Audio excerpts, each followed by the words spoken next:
to the Kemetic How-To Guide for Egyptian Pagan and Kemetic practitioners. I'm your host, Sharon. Today's video is in response to a kind request from ronanwicca, who asked, what kind of incense do you use?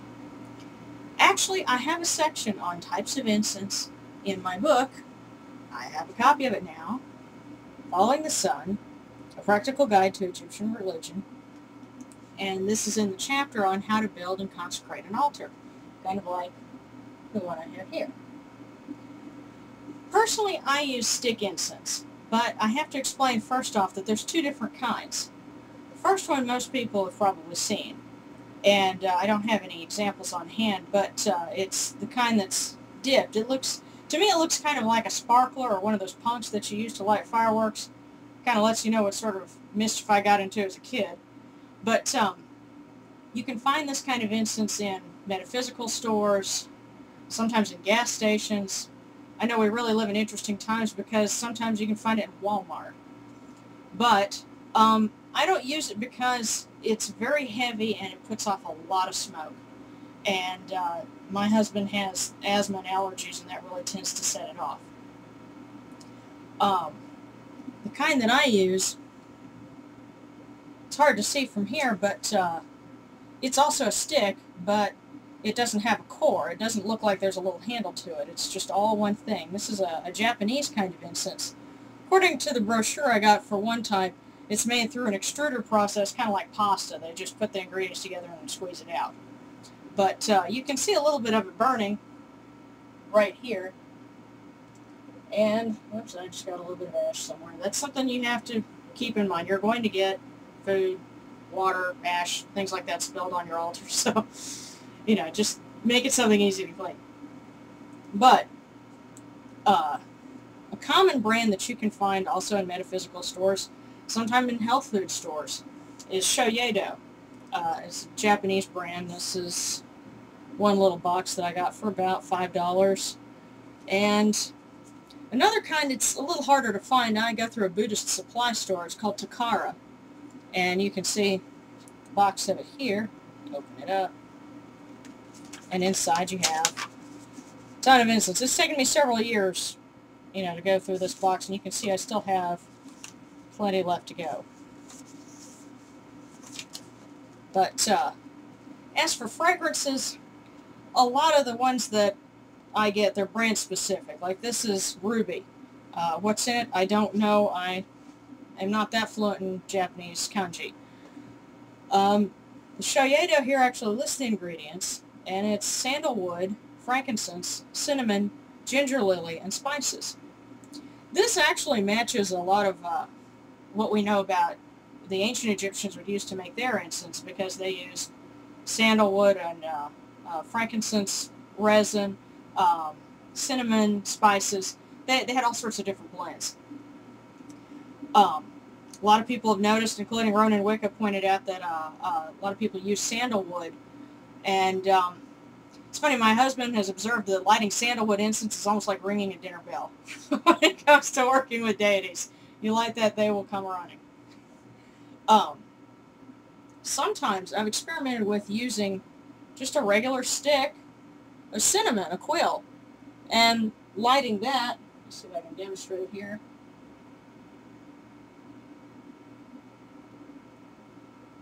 The drawback to this is, for one, you got to get it good burning.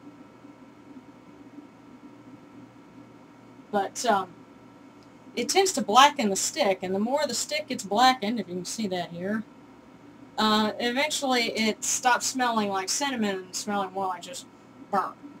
So cinnamon charcoal. So, it works about half the time. When it does work, you have this wonderful cinnamon smell in the air, but, again, after a while, it just smells like cinnamon charcoal. Some of you may have been thinking, hey, that's kind of like smudging. If so, extra points to you. Generally, I don't smudge in Egyptian rituals because that's a Native American practice, and unless I'm doing something fairly eclectic, I try to keep things, culture specific. But having Native American ancestry, and I do go to powwows, and I picked up this here. This is some sage. I keep the card in here so people don't think it's weed. But this is sage from Wounded Knee, South Dakota. And if you know anything about Native American history and the Lakota peoples, Wounded Knee is a very sacred place. Sage is good for cleansing. You can go online and look up. There's different things that different herbs are used for, because the Native Americans didn't have incense like the Egyptians and the Greeks and other Mediterranean cultures did. They would burn sage, juniper, cedar, different things like that. Pinyon. Went to a metaphysical store and picked up some pinyon not too long ago. Another good bit of etiquette to remember, and you can see the smoke just going around here, you never want to blow on what you're smudging with. If you want to spread the smell, the smoke of it, it's good to use a feather like I have here, or just use your hand. And this is a good way to cleanse. Before I moved into this apartment, I went and smudged the whole place, every room. Put that out here. Now, there's one other type of incense that I use, but only outside, and I learned this the hard way. Sometimes you can find resin incense. This is frankincense here, and the other bag, you can't really see what's in it very well, so I pulled a piece out. This is myrrh, and it's hardened resin. You have to burn that on a charcoal disc, and here's an example of that. You can't really tell what it is. It looks like a miniature hockey puck, but it's a piece of charcoal. And you can actually find charcoal discs like this in packs at metaphysical supply stores. That's one source.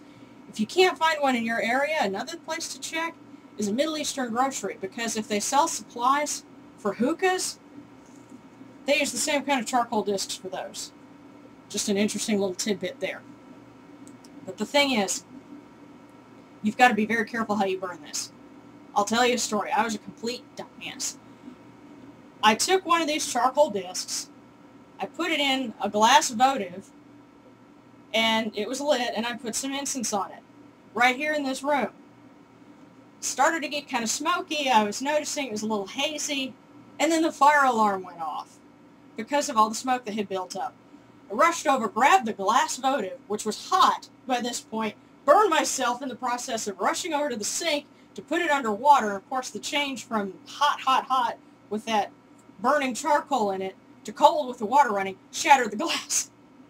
I was real lucky I didn't get hurt, and thankfully the fire alarm shut off right after I got the burning charcoal and incense out of there.